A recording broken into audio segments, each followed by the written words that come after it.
اور آگے چل کر کے قرآن کا ترجمہ کر سکے، قرآن کو سمجھ سکے، قرآن کو سمجھا سکے، اس پر خود عمل کر سکے اور لوگوں کو نصیحت کر سکے، ایسے اداروں میں ڈالنا ہم تمام لوگوں کے لیے ضروری ہے۔ ورنہ یہ قرآن کی دوری کی وجہ سے آج جو مسلمان قرآن سے دور ہو گئے، اس کو سمجھ نہیں پاتے ہیں۔ کچھ لوگ پڑھتے ہیں تو صحیح ڈھنگ سے پڑھ نہیں پاتے ہیں، کچھ لوگ تو پڑھنا ہی نہیں چاہتے ہیں، پڑھنا جانتے ہیں اس کے باوجود، بلکہ قرآن کو سمجھنے سے قاصر رہ جاتے ہیں اور اس سے پیچھے رہتے ہیں کہ سمجھ جائے تو اس پر عمل کرنا پڑے گا۔ افسوس ہوتا ہے کہ ایسے مسلمان بھی پائے جاتے ہیں، اس سے بھی وہ دور رہتے ہیں۔ تو میری طرف سے پہلی نصیحت یہ ہوگی کہ ہم قرآن پڑھنے والے بن جائیں۔ جنتیوں کی جو سب سے بڑی صفت ہوتی ہے وہ قرآن کی تلاوت کرتے ہیں، دن ہو رات ہو، جب بھی موقع ملتا ہے یا پھر وہ موقع نکالتے ہیں اور پھر قرآن کو پڑھتے ہیں، اس کے بعد دنیا کی مشغولیات میں وہ مشغول ہو جاتے ہیں۔ یہ جنتیوں کی صفات میں سے ایک صفت ہے۔ قرآن اگر ہم پڑھنا نہیں جانتے ہیں تو ہم اپنے آپ کو مسلمان نہیں کہہ سکتے ہیں۔ ذرا سا آپ غور کریں کہ اگر کوئی غیر مسلم ہم سے یہ سوال کر دے کہ آپ مسلمان ہیں، اگر ہم جواب دیتے ہیں ہاں ہم مسلمان ہیں، وہ کہتا ہے کہ آپ کی جو سب سے بہترین کتاب ہے، آپ کی جو سب سے بہترین کتاب ہے، آپ کی شریعت اور آپ کے دین کو بیان کیا گیا، اس کتاب کو مجھے بطور ہدیہ، گفٹ یا پھر خرید کر کے مجھے دے سکتے ہیں، لا کر کے دے سکتے ہیں۔ آپ تو بالکل ہاں بولیں گے، نہ تو بول نہیں سکتے ہیں بحیثیت مسلمان۔ آپ اس کے لیے اہتمام کریں گے، بلکہ دو چار سوال ہو جائیں گے کہ آپ کو کس زبان پہ لا کر کے دے، آپ سے کہاں ملاقات ہوگی لا کر کے دیں، آپ سے کب ملاقات ہو پائے گی کہ ہم آپ کو قرآن لا کر کے دیں گے۔ اگر وہ پیسہ دینا چاہے گا تو آپ ایک مسلمان ہونے کے ناطے شاید آپ پیسہ بھی نہ لیں، بلکہ ہم آپ کو گفٹ کرنا چاہتے ہیں، اس طرح آپ کہیں گے، یہ آپ کا جذبہ ہوگا۔ آپ لے کر کے گئے کون سی کتاب لے کر جائیں گے؟ ظاہر سی بات ہے قرآن سے بہترین تو اسلام کی کوئی کتاب ہو نہیں سکتی جو شریعت کو اچھے انداز میں بیان کیا ہو۔ تو آپ کیا کریں گے؟ قرآن کو لے جائیں گے، اس کو ادب کے ساتھ پیش کریں گے کہ لیجئے یہ شریعت کی ہماری سب سے بہترین کتاب ہے، آپ اس کو دے دیتے ہیں، وہ بہت ہی خوشی کے ساتھ قبول کرتا ہے۔ وہیں پر ایک اگر سوال کر دے تو اس سوال کے جواب میں کتنے مسلمان شامل ہوں گے ذرا آپ یہ دیکھ لیجئے۔ سب یہ سمجھ لیجئے کہ مجھے ہی وہ مطالبہ کیا ہے، سب لوگ اپنے اپنے حساب سے سمجھ لیجئے کہ مجھے کہا گیا، اور آپ میں سے وہ کیا کر رہے ہیں؟ غیر مسلم کو کتاب دے رہے ہیں، لے جا کر کے ادب کے ساتھ اس کو دیے، وہ بڑے ہی احترام کے ساتھ لیا اور پھر سوال کر دے کہ ہاں یہ سب سے بہترین کتاب ہے آپ کے شریعت میں، آپ پھر دوبارہ وہی جواب دیں گے کہ ہاں سب سے بہترین کتاب ہے۔ وہیں پر اگر دوسرا سوال ہو جائے کیا آپ اس کتاب کو پوری طرح پڑھے ہیں؟ اب اس سوال کا جواب کون دیں گے؟ مسجد میں بیٹھے تمام مرد اور خواتین سے میں یہ سوال کا جواب مانگتا ہوں کہ کتنے لوگ ہیں جو اس چیز کا جواب دے پائیں گے کہ ہاں ہم نے قرآن کو پڑھا ہے، ہم نے قرآن کو سمجھا ہے، اس کے مطابق ہم نے عمل کیا ہے اور ہم عمل کر رہے ہیں۔ کتنے لوگ جواب دے پائیں گے؟ افسوس کے ساتھ کہنا پڑتا ہے کہ مسجد میں بیٹھے شاید کہ کوئی جواب دے کہ ہم قرآن کو پوری طرح پڑھے ہیں، الف سے لے کر کے یا تک، شروع سے لے کر کے آخر تک ہر ایک چیز کو سمجھے ہیں۔ یہ ہمارا عالم ہے، جس دین کو ہم مانتے ہیں، جس کتاب کو ہم مانتے ہیں، جس کتاب کے مطابق اپنی زندگی گزارنا چاہتے ہیں، جس کتاب کی وجہ سے ہم جنت میں جانا چاہتے ہیں، اس کتاب کو نہ ہم پڑھ رہے ہیں، اس کتاب کو نہ ہم سمجھ رہے ہیں، اس کتاب پر نہ ہم عمل کر رہے ہیں، تو کیسے ہم جنتی بن سکتے ہیں؟ جنتی بننے کے لیے قرآن کی تلاوت، اس کے مطابق عمل اور اس کی نشر و اشاعت ہمارے لیے ضروری ہے۔ اگر نہیں کر پائیں گے تو ہم ناکامی کے پہلی دہلیز پہ اپنا قدم رکھ دیں گے، پہلی سیڑھی پر ہم اپنا قدم رکھ دیں گے، گویا جنت کو چھوڑ کر کے جہنم کے راستے کو ہم ہموار کر رہے ہیں۔ جہنمی ہم بننا چاہتے ہیں، جنتی بننا نہیں چاہتے۔ سامعین کرام، اب بھی وقت ہے، اللہ کا دیا ہوا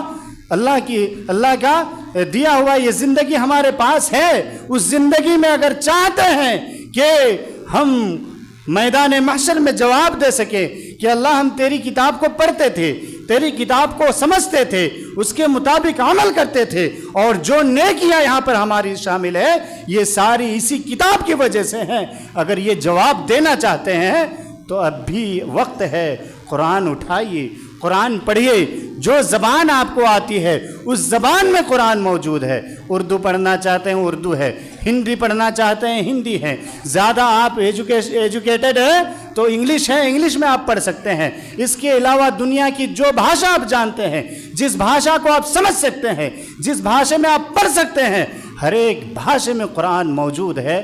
ہمارے پاس کوئی عذر نہیں ہے کہ اللہ تعالیٰ کو کہیں گے اللہ میں جاہل رہ گیا تھا، میرے پاس وقت نہیں تھا۔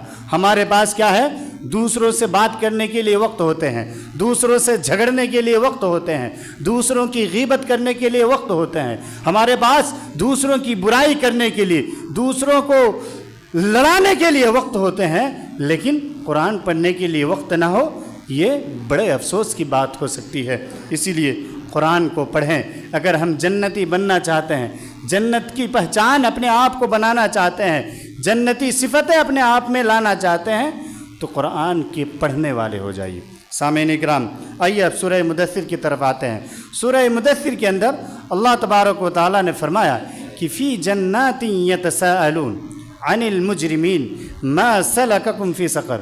جنت میں سوال ہوگا جہنمیوں کے ساتھ کہ ما سلککم فی سقر، کس وجہ سے تمہیں جہنم میں ڈالا گیا ہے۔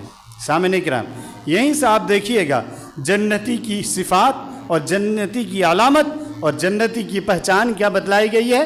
یہیں سے آپ دیکھیں گے کہ جہنمی کی صفات، جہنمی کی علامت اور جہنمی کی پہچان کیسے اللہ تبارک و تعالیٰ نے 2-3 آیتوں کے اندر بیان کیا ہے۔ وہاں پر جب جنتی جہنمیوں سے سوال کریں گے ما سلککم فی سقر، تمہیں کیا ہو گیا ہے کہ ما سلککم فی سقر، تمہیں جہنم میں کیوں ڈالا گیا؟ ما سلککم فی سقر قالوا لم نک من المصلین۔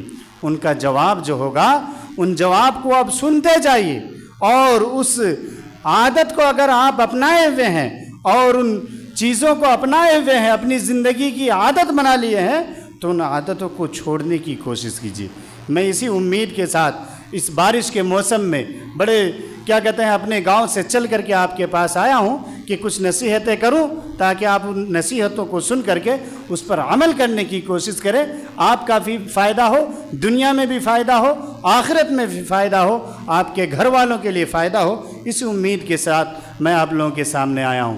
وہاں پر جہنمیوں کا جواب جو ہوگا کہ ہم جہنم میں کیوں ڈالے گئے ہیں، ما سلککم فی سقر، تمہیں جہنم میں کیوں ڈالا گیا؟ وہ کہیں گے لم نک من المصلین۔ سب سے بڑا جو گناہ، سب سے بڑا جو جرم اور سب سے بڑی جو خرابی ہمارے اندر تھی، سب سے خراب جو عادت ہمارے اندر تھی، وہ یہ تھی کہ ہمارے پاس وقت تھا، ہمارے پاس مسجد تھی، ہمارے پاس فرصت تھا، لم نک من المصلین، لیکن ہم نماز نہیں پڑھتے تھے۔ پہلی جہنمیوں کی پہچان اور جہنمیوں کی پہلی صفت یہ بتلائی گئی ہے کہ وہ نماز نہیں پڑھتے تھے۔ یہ کیا کہتے ہیں، مسلمان اور غیر مسلمان کا تو فیصلہ ہو گیا کہ جو اسلام کی حالت میں مرے گا اس کے اعمال دیکھے جائیں گے، نیک اعمال زیادہ ہوں گے تو وہ جنت میں جائے گا، اور برے اعمال زیادہ ہوں گے تو وہ جہنم میں جائے گا۔ کافر اگر کفر کی حالت میں مر گیا تو پھر اس کے بارے میں ہم جانتے ہی کہ وہ جہنم میں چلا جائے گا۔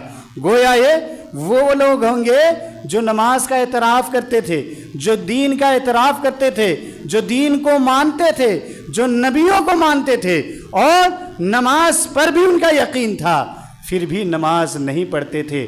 گویا ہم جیسے مسلمان تھے جو کیا ہے، جمعہ کو تو اہتمام کر لیتے ہیں لیکن باقی دنوں میں اہتمام نہیں ہو پاتا ہے۔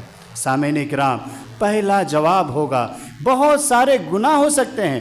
دنیا میں ہم بڑے گناہوں میں سوچتے ہیں زنا کاری بہت بڑا گناہ ہے، شراب نوشی بہت بڑا گناہ ہے، جوا بازی بہت بڑا گناہ ہے، چوری ڈکیتی، دوسرے کا حق مارنا، خاندان کو توڑنا، اور کیا کہتے ہیں صحیح ڈھنگ سے اپنی زندگی کو نہ گزارنا، اپنے سماج میں بگڑ کر کے رہنا، یہ سارے بڑے گناہ ہو سکتے ہیں۔ لیکن یہاں پر جو جہنمی جواب دیں گے ان سارے گناہوں کو درکنار کر کے ایک جواب ہوگا کہ لم نکن من المصلین، ہم نماز نہیں پڑھا کرتے تھے، نماز ہی کا